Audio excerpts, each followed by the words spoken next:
अस्सलाम वालेकुम स्टूडेंट्स, कैसे हैं आप लोग। उम्मीद है खैरियत से होंगे।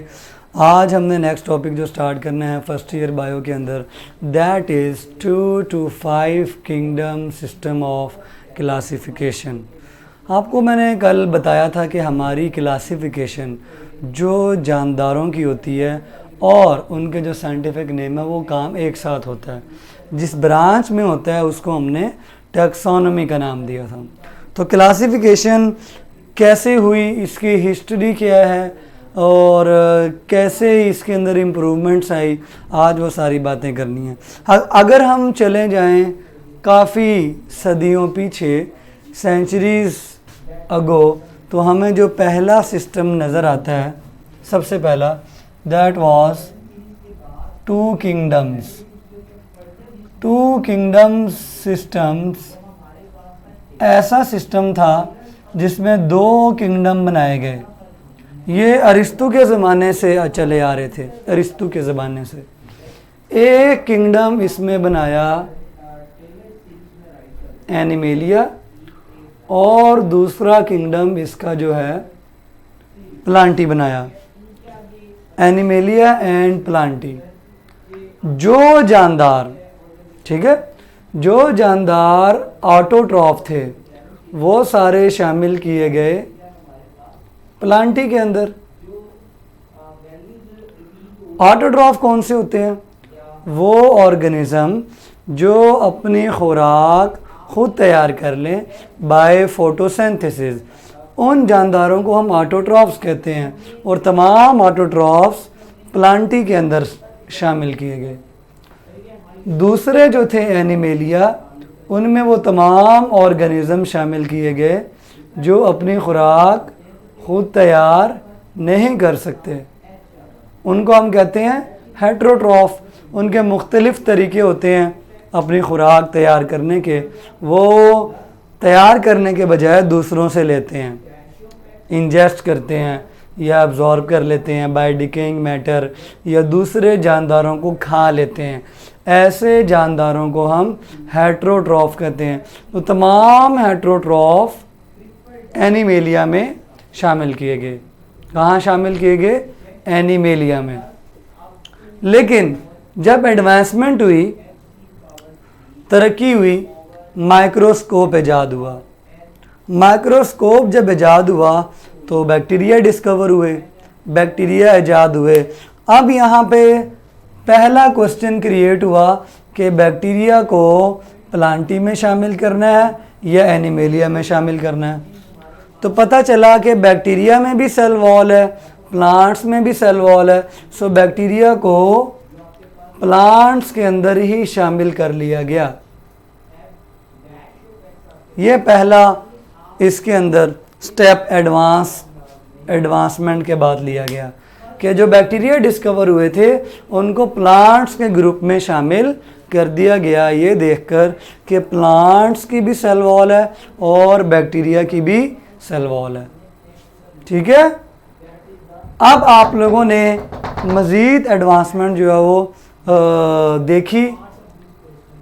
जब हमारे पास 18th सेंचुरी स्टार्ट हुई, 18th सेंचुरी के अंदर कुछ ऐसे ऑर्गेनिज्म हमारे पास आए जो पहले डिस्कवर नहीं हुए थे।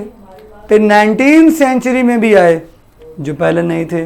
20th सेंचुरी में तो बहुत ज़्यादा डिस्कवरीज हुई। तो हम बात करते हैं 1866 के अंदर एक क्वेश्चन क्रिएट हुआ कि ऐसे ऑर्गेनिज्म जो पौधों और जानवरों दोनों से मुख्तलिफ हैं। ऐसे कई ऑर्गेनिज्म हैं। मसलन यूग्लिना है। यूग्लिना ना तो एनिमल है ना प्लांट है। कुछ कैरेक्टर उसके एनिमल से मैच करते हैं, कंप्लीटली मैच नहीं होते, कुछ प्लांट से मैच करते हैं। मसलन यूग्लिना के पास क्लोरोफिल होता है। क्लोरोफिल क्या होता है? क्लोरोफिल। तो क्लोरोफिल तो पौधों के पास होता है, इसलिए यूग्लिना प्लांट के साथ रखा जा सकता था। ठीक है, ओके। दूसरा जो यूग्लिना का एक कैरेक्टर है कि उसकी सेल वॉल नहीं है, वो मैच होता है एनिमल के साथ, क्योंकि एनिमल की भी सेल वॉल नहीं होती। इस तरह यूग्लिना एनिमल जैसा भी है, लेकिन कंप्लीटली एनिमल जैसा नहीं है, क्योंकि उसमें क्लोरोफिल है, वो पौधों से मैच कर रहा है। तो आधा वो पौधों जैसा और आधा वो जानवरों जैसा। तो ऐसे कई ऑर्गेनिज्म देखे गए जो ना तो एनिमल की डेफिनेशन पे पूरा आ रहे हैं और ना ही प्लांट्स की डेफिनेशन पे पूरा आ रहे हैं। ठीक है, तो यहाँ पे हमने क्या किया, 1866 के अंदर तीसरा किंगडम बनाया। अर्नस्ट हैकल नाम के साइंटिस्ट ने थर्ड किंगडम पेश किया, जिसका नाम था प्रोटिस्टा। किस सन के अंदर, 1866 के अंदर, और इसके साइंटिस्ट का नाम था अर्नस्ट हैकल। अर्नस्ट हैकल ने आके ये कहा कि आपने इस तरह के तमाम जानदारों को तीसरे ग्रुप में शामिल कर देना। कभी देखा होगा आपने मोहल्ले में 5-6 टीमें हो ना, क्रिकेट की, फुटबॉल की या किसी गेम की, तो कुछ प्लेयर ऐसे होते हैं जिनको कोई भी टीम अपने साथ नहीं रखती, ना उनको पहली टीम रखती है, ना दूसरी, ना तीसरी, क्योंकि उनका ना किसी के साथ बन नहीं रहा होता सिस्टम, उनके साथ उनका दिमाग नहीं मैच हो रहा होता, वो अक्सर लड़ाई कर बैठते हैं डिफरेंसेस की वजह से। वो ऐसे 5-6 बच्चे मिलकर ना अपनी टीम बना लेते हैं मोहल्ले की सारे। तो ऐसे तमाम जानदार जो ना तो एनिमल में फिट आ रहे थे ना प्लांट में फिट आ रहे थे, उनके लिए एक सेपरेट किंगडम तैयार किया गया, थर्ड किंगडम, जिसका नाम रखा गया प्रोटिस्टा। इसमें तमाम इर्रेगुलर ऑर्गेनिजम्स को रख दिया गया। ठीक है बच्चों, ये किस सन में हुआ, 3 किंगडम हो गए अभी। पहला किंगडम 2 किंगडम सिस्टम था, अब हम तीसरे किंगडम पे जा चुके हैं। अगली सदी 20th सेंचुरी, जिसमें बहुत कुछ नया डिस्कवर हुआ, बहुत कुछ। ठीक है, और उसके अंदर एक चीज़ नई डिस्कवर ये हुई कि 1937 के अंदर ई चैटन नाम के साइंटिस्ट ने, किसने, ई चैटन में 1937 ने एक कॉन्सेप्ट पेश किया, जिसके अंदर 2 तरह के ऑर्गेनिज्म बताए गए, प्रोकैरियोट और दूसरा क्या बताया गया, यूकैरियोट। प्रोकैरियोट आपने पढ़ा, वो होते हैं जिनमें न्यूक्लियस नहीं होता, और यूकैरियोट वो होते हैं जिनमें न्यूक्लियस होता है। यहाँ पे एक और प्रॉब्लम ये फेस करने पड़ी, पेश आई कि अब जो जानदार क्या नाम है न्यूक्लियस वाले हैं, उनको ऐसे जानदारों के साथ नहीं रखा जा सकता जो न्यूक्लियस वाले नहीं हैं, क्योंकि तीसरे किंगडम में तमाम इर्रेगुलर जानदारों के साथ साथ बैक्टीरिया भी शामिल थे। तो उन्होंने एतराज़ किया कि बैक्टीरिया को यूकैरियोटिक जानदारों के साथ शामिल नहीं किया जा सकता, तो उनका अलहदा से किंगडम बनना चाहिए। ठीक है, और बैक्टीरिया की एक और बात जो एक क्वेश्चन में भी बच्चे ने पूछी है कि बैक्टीरिया कैसे अपनी खुराक बनाता है, बैक्टीरिया को न्यूट्रिशन कैसे मिलती है, वो नेक्स्ट चैप्टर में इंशाल्लाह हम डिस्कस करेंगे। पूरा चैप्टर ही अगला न्यूट्रिशन ऑफ बैक्टीरिया को डिस्क्राइब करेगा। उसमें वैसे बताया हुआ ऑटोट्रॉफ भी है और हेट्रोट्रॉफ भी है, लिहाजा उसका भी रोल है। चौथी चीज़ फंजाई की प्रॉब्लम थी। जब फंजाई के बारे में पता चला कि फंजाई सेल वॉल भी रखते हैं, फंजाई के जो है एब्जॉर्प्टिव मोड ऑफ न्यूट्रिशन है, तो फंजाई को भी हम किसी और किंगडम के साथ प्लेस नहीं कर सकते। सो इन तमाम बातों के बाद 1969 में रॉबर्ट विटाकर नामी साइंसदान ने 5 किंगडम्स पेश किए। इन सारी प्रॉब्लम्स का हल निकाला उसने, और उसने कितने किंगडम पेश किए, 5 किंगडम। तो आप सबसे पहले तो कमेंट करेंगे 5 kingdom system was firstly described by Robert Whittaker. तो मैं बनाने लगा हूँ 5 किंगडम सिस्टम। 5 किंगडम सिस्टम के अंदर रॉबर्ट विटेकर था और रॉबर्ट विटेकर ने 1969 में ये सिस्टम पेश किया और 5 किंगडम बताए। कितने? 5 किंगडम रॉबर्ट विटेकर ने। पहला किंगडम उसने बताया किंगडम मोनिरा। इसके अंदर तमाम प्रोकैरियोटिक ऑर्गेनिज्म शामिल किए गए। दूसरा किंगडम उसने बताया प्रोटिस्टा, जिसमें तमाम इर्रेगुलर ऑर्गेनिज्म शामिल किए गए। तीसरा किंगडम उसने बताया फंजाई, जिसमें मशरूम और इस तरह के दूसरे ऑर्गेनिज्म शामिल किए गए। चौथा किंगडम उसने प्लांटी बताया। पांचवा किंगडम उसने एनिमेलिया बताया। ये 5 किंगडम्स उसने क्लासिफिकेशन के मेथड को इस्तेमाल करके बताए, जिसमें 2 चीज़ों को उसने बुनियाद बनाया। बेसिस यानी कि बुनियाद 2 चीज़ों को बनाया, सेल की ऑर्गेनाइजेशन को, सेल की ऑर्गेनाइजेशन को, और नंबर 2 मोड ऑफ न्यूट्रिशन को। सेल की ऑर्गेनाइजेशन का मतलब है कि वो यूनिसेल्यूलर है या मल्टी सेल्यूलर है। मोड ऑफ न्यूट्रिशन का मतलब है कि वो अपनी खुराक, अपना खाना कैसे हासिल करता है। तमाम ऑर्गेनिजम्स का मोड ऑफ न्यूट्रिशन सेम नहीं है। तो उसने इन 2 चीज़ों को बुनियाद बनाकर 5 किंगडम पेश किए। सो पहला किंगडम मोनिरा था। इसमें शामिल किए प्रोकैरियोट्स और आमतौर पर ये यूनिसेल्यूलर थे। एग्जाम्पल बैक्टीरिया और सियानोबैक्टीरिया। ठीक है, साथ साथ नोट भी कर लें, आपका फ़ायदा हो जाएगा। मोनिरा में ये वाले शामिल किए गए। और लास्ट टाइम मैंने आपको एक कमेंट भी करवाया था कि हमारे पास पहला किंगडम मोनिरा सिर्फ प्रोकैरियोट्स पर मुश्तमिल है, बाकी 4 किंगडम्स के अंदर यूकैरियोट्स हैं। ठीक है, प्रोटिस्टा आ गया। प्रोटिस्टा के अंदर आमतौर पर ऐसे ऑर्गेनिजम्स हैं जो यूकैरियोट्स हैं और यूनिसेल्यूलर हैं। यूकैरियोट्स हैं, प्रो नहीं है, यूनिसेल्यूलर है और सिंपल मल्टी सेल्यूलर भी हैं। सिंपल मल्टी सेल्यूलर भी हैं। इसकी एग्जांपल में कौन है? 2 मशहूर एग्जांपल बता रहा हूँ, यूग्लिना और अमेबा। ये एग्जांपल है प्रोटिस्टा की। ये दोनों ऐसे ऑर्गेनिजम्स हैं जो निकाले गए हैं दूसरे किंगडम से। यहाँ पे एक वर्ड लिखा हो प्रीडोमिनेंटली, यानी पहले ये डोमिनेंट हुआ करते थे। प्री मीन पहले और डोमिनेंट मीन दूसरों के ऊपर हावी थे, ज़्यादा यूँ समझ लें डोमिनेंट थे। ठीक है, अपना रोब ज़्यादा जमाया करते थे, यूँ समझ लें। फंजाई तीसरा किंगडम है। फंजाई ऐसे ऑर्गेनिजम्स हैं, नंबर 1 यूकैरियोट्स हैं।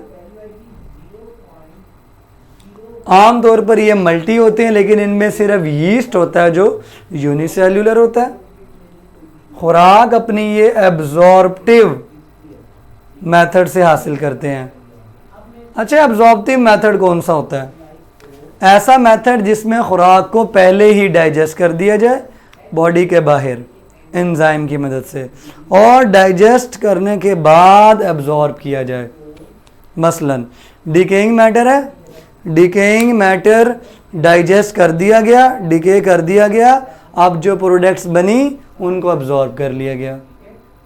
इसका मैं डिफरेंस बताऊंगा, इंजेस्टिव से क्या डिफरेंस है। एग्जाम्पल लिखनी है आपने। इसकी एग्जाम्पल में आएगा मशरूम्स। क्या आएगा? यीस्ट। 2 एग्जाम्पल्स आप इसकी याद कर लें, बड़ी इंपॉर्टेंट है। ठीक है, उसके बाद हमारे पास चौथा किंगडम है किंगडम प्लांटी। प्लांटी के अंदर तमाम ऑर्गेनिज्म यूकैरियोट्स हैं, तमाम ऑर्गेनिज्म यूकैरियोट्स हैं। नंबर 2, तमाम ऑर्गेनिज्म फोटो सिंथेटिक है, मीन अपनी खुराक खुद तैयार करते हैं और मल्टी सेल्यूलर हैं। और क्या हैं जी? मल्टी सेल्यूलर हैं। इसकी एग्जांपल क्या है? सबसे इम्पोर्टेंट एग्जांपल है मॉस, और उससे भी ज़्यादा एग्जांपल है फर्न। ठीक है, तो ये हो गई जी प्लांटिंग की एग्जांपल। फोटोसेंसिस के लिए इन्हें क्लोरोफिल चाहिए होता है, सूरज की रोशनी चाहिए होती है, वगैरह वगैरह। फंजाई का जो मैंने आपको सिस्टम बताया ना, वो याद रखना है, एंजाइम वाला। वो डिकम्पोजिशन या डिके करने के लिए अपने एंजाइम इस्तेमाल करते हैं और उसके बाद एब्जॉर्ब करते हैं उन प्रोडक्ट्स को जो डाइजेशन से बनी। एनिमेलिया क्या करते हैं? एनिमेलिया पहली बात यूकैरियोट्स होते हैं, नंबर 2 मल्टी सेल्यूलर होते हैं, और इनका खुराक लेने का तरीका हेट्रोट्रॉफ है, लेकिन दे आर इंजेस्टिव हेट्रोट्रॉफ। इनका मोड ऑफ न्यूट्रिशन क्या है? इंजेस्टिव है। ये खुराक को इंजेस्ट करते हैं, डायरेक्टली हजम नहीं करते। पहले ये उसको इंजेस्ट में अंदर लेके जाते हैं, फिर डाइजेस्ट करते हैं, फिर उससे बनने वाले प्रोडक्ट्स को एब्जॉर्ब करते हैं। ठीक है, इसमें फंजाई से क्या डिफरेंस आया? फंजाई ने पहले डाइजेस्ट किया बॉडी के बाहर ही एंजाइम की हेल्प से, प्रोडक्ट्स को एब्जॉर्ब किया। यहाँ पे भी इंजेस्शन के अंदर एंजाइम ही इस्तेमाल होंगे, लेकिन बॉडी के अंदर चीज़ को एज इट इज़ इंजेस्ट किया जाएगा, हज़म किया जाएगा, फिर बाद में उसको एब्जॉर्ब किया जाएगा। ठीक है, ब्लड के अंदर। तो ये इंजेस्ट मीन खुराक को खाना, खुराक को खाना। तमाम चीज़ों की एग्जांपल्स भी हो गई, एनिमेलिया की रह गई हैं। एनिमेलिया में मैमल, बर्ड्स, कुछ भी आप एग्जांपल्स के तौर पर लिख सकते हैं। एक बच्चे ने कमेंट किया है कि यूग्लिना की डायग्राम कैसी होती है, बना लें। यूग्लिना की डायग्राम गमला नहीं होता, वैस, गुलदान, उस जैसी होती है। ये यूग्लिना की डायग्राम है। ठीक है, और कोई क्लियर? और कोई क्वेश्चन अगर करना हो तो आप कर सकते हैं। तो 5 किंगडम्स की मैंने आपको बेसिक कैरेक्टरिस्टिक्स के साथ एग्जाम्पल बता दी। क्या बता दी? एग्जाम्पल। ठीक है, जब आप लोगों ने रॉबर्ट विटेकर का सिस्टम पढ़ लिया तो उसके बाद 1988 के अंदर 2 साइंटिस्ट आए, लेन मार्गुलिस एंड श्वार्ट्ज, जिनको मैं शॉर्टकट में मार्गुलिस और श्वार्ट्ज कहता हूँ। इन्होंने दोबारा से 5 किंगडम सिस्टम को मॉडिफाई किया। मॉडिफाई मीन उसके अंदर तब्दीलियाँ की। तब्दीलियाँ कैसे की? उन्होंने बेसिस बढ़ा दी। उन्होंने ऑर्गेनाइजेशन, मोड ऑफ न्यूट्रिशन के अलावा जेनेटिक्स को भी स्टडी किया, सेल बायोलॉजी मीन साइटोलॉजी को भी स्टडी किया, ऐसे ऑर्गेनेल्स को भी स्टडी किया जिनके पास अपना डीएनए है, मसलन माइटोकॉन्ड्रिया और क्लोरोप्लास्ट। याद है मैंने कहा था माइटोकॉन्ड्रिया और क्लोरोप्लास्ट का अपना डीएनए होता है, उनको भी स्टडी किया गया। फिर उन्होंने 5 किंगडम सिस्टम दोबारा पेश किए। क्या किए? मॉडिफाई करके। उसमें मोनीरा का नाम रख दिया गया प्रोकैरियोटी। इसका फ़ायदा क्या हुआ? इससे याद करने में आसानी हुई कि प्रोकैरियोट्स सिर्फ मोनीरा के अंदर प्रेजेंट होते हैं। प्रोकैरियोट्स सिर्फ कहाँ प्रेजेंट होते हैं? मोनीरा के अंदर। प्रोटिस्ट का नाम उसने प्रोटोक्टिस्टा रख दिया। प्लांटी ही था, एनिमेलिया भी सेम रहा, और जो फंजाई है वो भी सेम रहा है। ठीक है, तो उसने सिर्फ मॉडिफाई किया, बेसिस बढ़ा दी। उसने सिर्फ इन 2 चीज़ों को नहीं स्टडी किया, साइटोलॉजी को भी स्टडी किया, सेल्स को, जेनेटिक्स को। एक बच्चे ने कमेंट किया कि प्लांटी की एग्जाम्पल में फर्न क्या है? पौधे का नाम है। चैप्टर नंबर 9 में इंशाल्लाह पढ़ेंगे। फर्न पौधे का नाम है। ठीक है, मॉसिस भी पौधे का नाम है, फ्लावरिंग प्लांट्स भी पौधे होते हैं, तो ये पौधे का नाम है। ठीक है, मैंने बता दिया। नेक्स्ट कमेंट हमें आया कि ये टॉपिक किस के तौर पे याद करना है, शॉर्ट या लॉन्ग। इसमें से शॉर्ट क्वेश्चन ही आते हैं, ज़्यादातर प्रोकैरियोट्स और यूकैरियोट्स का डिफरेंस आ जाता है। ये जो आपको 5 किंगडम बताए हैं, इनके करैक्टरिस्टिक्स भी आपको एग्जाम्पल के साथ याद होने चाहिए, ये भी एग्ज़ाम में पूछे जा सकते हैं। ठीक है। एक बच्चे ने कहा है कि मैंने आपको इनबॉक्स में भी क्वेश्चन किए थे, मैं इंशाल्लाह आज जाके इनबॉक्स जो है वो देखूंगा और आपके आंसर दे दूंगा। तो परेशान नहीं होना, एक्चुअली टाइम का बड़ा प्रॉब्लम है, मैंने सारा दिन पढ़ाना होता है सुबह से लेकर रात तक, तो अगर मैंने आपके इनबॉक्स नहीं देखे तो आप जाके इंशाल्लाह टाइम निकाल कर देख लूँगा। तो उसके बाद और कोई क्वेश्चन, माइटोकॉन्ड्रिया और सेल्फ और क्लोरोप्लास्ट के बारे में मैं बता दूं कि इनके पास अपना डीएनए है, ये अपनी रेप्लिकेशन खुद करते हैं। सो इनको स्टडी करने से क्लासिफिकेशन में बड़ी आसानी होती है कि इनका ओरिजिन क्या है, ये पता चलता है। ओरिजिन क्या, ये कहाँ से आए हैं। एक थ्योरी के मुताबिक ये बैक्टीरिया से आए हैं, ये दूसरे क्या नाम है प्रोकैरियोट से आए हैं। ठीक है बच्चों। एक बच्चे ने कमेंट कहा है कि एनिमेलिया रिपीट, बेटे जानवर एनिमेलिया होते हैं, एनिमेलिया यूकैरियोट्स हैं, मल्टी सेलुलर हैं। सिर्फ ये पॉइंट दोबारा रिपीट किया जा सकता है कि एनिमेलिया की मोड ऑफ न्यूट्रिशन, खाने का तरीका क्या है। एनिमेलिया में से कोई जानवर भी पहले डाइजेस्ट नहीं करता, पहले हमेशा इंजेस्ट करता है। इनका मतलब है बॉडी में खुराक को लेके जाता है, फिर उसके स्टमक में और उसके इंटेस्टाइन में डाइजेशन कंप्लीट होती है और उसके बाद वो क्या नाम है अब्जॉर्ब करता है ब्लड में। ठीक है, लिखा हुआ आपकी बुक में कि एनिमल्स जो हैं वो इंजेस्टिंग फूड एंड डाइजेस्टिंग, पहले इंजेस्शन है, लेकिन एंजाइम जो फंजाई के थे वो पहले डाइजेस्ट करके प्रोडक्ट्स बना देते थे, बाद में उनको उन्हीं प्रोडक्ट्स को जो डाइजेशन से बने हैं उनको अब्जॉर्ब कर लिया जाता था। ठीक है।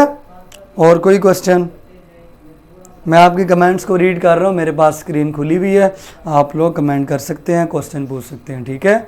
टाइम हमारे पास सिर्फ 5 मिनट्स हैं, तो 5 मिनट्स के अंदर अंदर आपने जितने क्वेश्चन करने हैं कर लें। ठीक है बच्चों। और कोई क्वेश्चन? एक बच्चे ने बड़ा प्यारा हमसे कमेंट मांगा है कि वो ज़्यादा पढ़ना चाह रहा है, सर ज़्यादा पढ़ाया करें। ये कौन सा बच्चा है, कौन लेजेंड है? माशाल्लाह। आयशा ने कहा कि ज़्यादा पढ़ाया करें। भाई आप किस प्लेनेट से आए हैं? सारे बच्चे कहते हैं कम पढ़ाया करें ताकि याद हो जाए। हैं जी। तो वैसे तो हम ज़्यादा ही पढ़ते हैं, कल ज़्यादा पढ़ा था तो आज थोड़ा सा मैंने कम पढ़ाया, लेकिन इसका मतलब ये नहीं है कि हम डेली कम पढ़ा करेंगे। ठीक है, कभी कम पढ़ेंगे कभी ज़्यादा पढ़ेंगे। ठीक हो गया। और रेड एंड ब्राउन एलजी क्या होता है, ये चैप्टर 7 में आएगा इंशाल्लाह, तब डिस्कस करेंगे।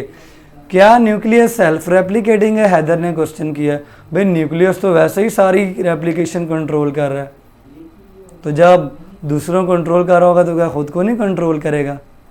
ठीक है। तो ये भी ज़्यादा ही है, कम नहीं है। जिस दिन ज़्यादा पढ़ाऊँगा उस दिन आप ये ना कहना फिर आज ज़्यादा पढ़ा दिया, हमसे याद नहीं हो रहा। तो जितना पढ़ा रहा हूँ इतना याद कर लें, यही सबसे बड़ी बात है। ठीक है। सो मार्गुलिस और श्वार्ट्ज की कहानी ख़त्म हुई। इन्होंने उसी रॉबर्ट विटाकर के सिस्टम को मॉडिफाई किया। क्या किया? मॉडिफाई। होता ना किसी ने पहले से सफाई की होती है, हम वहाँ से एक चीज़ हटाकर सारा क्रेडिट खुद ले जाते हैं। हम कहते हैं ऐसे भी करें, इसको भी हटाएं। पूरा दिन लगा के घर वालों ने सेटिंग की, हमने एक चीज़ की सेटिंग बदल कर क्या कहा कि ऐसे होना चाहिए। तो वही काम है, मजाक करूँ, सीरियस न लेना। ठीक है। एक बच्चे ने कमेंट किया है, नहीं सर हर रोज़ ज़्यादा पढ़ें। ठीक है बच्चे, हर रोज़ ज़्यादा पढ़ाएंगे, परेशान नहीं होना आपने, जितना पढ़ा रहा हूँ ये भी ज़्यादा है। और कोई क्वेश्चन? यहाँ पे एक बुक में डायग्राम बनी हुई है कि सबसे पहले प्रोकैरियोट्स आए 70 पे, उसके ऊपर प्रोटिस्टा आए, थोड़े से डाइवर्स हो गए, और प्रोटिस्टा से फिर मज़ीद फंजाई, प्लांटी और एनिमेलिया बन गए। ठीक है। शुरू में क्या थे, सबसे नीचे देखें प्रोकैरियोटी हैं, उसमें आपको मुख्तलिफ बैक्टीरिया नज़र आ रहे हैं, उनसे प्रोटिस्ट बने हैं, प्रोटिस्ट से फिर एक तरफ एनिमेलिया बन गए। It's all about evolution. Evolution ये एवोल्यूशनरी थ्योरी है कि सबसे पहले प्रोकैरियोट्स आए, उसके बाद प्रोटिस्ट आए, फिर एनिमेलिया प्लांटी और फंजाई आए। ठीक है, उसके बाद एक बच्चे ने कहा जी एक्स्ट्रा पॉइंट्स भी बताते रहा करें। इतने तो एक्स्ट्रा पॉइंट बताता हूँ, आप लिखते रहा करें। मैं बताता रहता हूँ, आप लिखते रहा करें। ठीक है, आपको ये सारे पॉइंट्स बुक में नहीं मिलेंगे। एक बच्चे ने कमेंट किया रिड्यूसर क्या होते हैं। डिकम्पोजिशन को रिडक्शन भी कहते हैं। जो डिकम्पोज़र हैं उनका दूसरा नाम रिड्यूसर भी है, यानी फंजाई और बैक्टीरिया। स्पेशली फंजाई को रिड्यूसर्स भी कहा जाता है। ठीक है, और कोई क्वेश्चन? एक बच्चे ने कहा कि टेस्ट भी रखा करें। जी इंशाल्लाह इस वीक में या नेक्स्ट वीक में आपका बायोलॉजी का टेस्ट लाजमी होगा। इस वीक में रखेंगे या फिर नेक्स्ट वीक में रखेंगे। ठीक है बच्चों, और कोई क्वेश्चन? टेस्ट बैटरी मैंने आपको बता दिया है। टेस्ट इंशाल्लाह आपका अनकरीब मैंने डिज़ाइन करना है। चैप्टर नंबर 4 आप याद कर लें। बाकी बच्चों ने उन पुराने बच्चों को बिल्कुल भी सपोर्ट नहीं किया। उन्होंने कहा जितना पढ़ा रहे हैं उतना ही पढ़ाया करें। तो इसमें आप लोगों की मर्ज़ी नहीं चलेगी, इस तरह आप लोगों की तो लड़ाई हो जाएगी। इसमें जितना मुझे मुनासिब लगेगा मैं उतना ही पढ़ाया करूँगा। इसमें कोई इस तरह की बात नहीं है। ठीक है, और कोई क्वेश्चन? टेस्ट मैंने बता दिया। चैप्टर 4 याद कर लें, जल्दी मैं अनाउंस करूँगा कि टेस्ट होगा। वायरसेस रिड्यूसर नहीं है। कश्यप ने कमेंट किया क्या वायरसेस रिड्यूसर हैं? No, viruses are not reducers. लेकिन टाइम हमारा ख़त्म हो गया है। इंशाल्लाह अब हम मुलाकात करेंगे कल नेक्स्ट टॉपिक के साथ, नेक्स्ट लेक्चर के साथ। उससे पहले एक आखिरी सवाल का मैं जवाब दे दूं। सिम्बियोटिक ओरिजिन मैंने बताया, माइटोकॉन्ड्रिया और क्लोरोप्लास्ट का ये चेक किया जाता है कि उनका ओरिजिन क्या, वो कहाँ से बने थे। अपना डीएनए है ना, डीएनए तो ऑर्गेनिज्म का होता है, इनके पास क्यों है? तो इसकी स्टडी की गई। इंशाल्लाह हम किसी दिन करेंगे इसके बारे में। बहुत लंबी थ्योरी है ये। ठीक है, लें जी आज का टॉपिक ख़त्म हो गया। नेक्स्ट टॉपिक के साथ हम कल दोबारा हाजिर होंगे। तो तब तक के लिए इजाज़त दें। अल्लाह हाफिज़।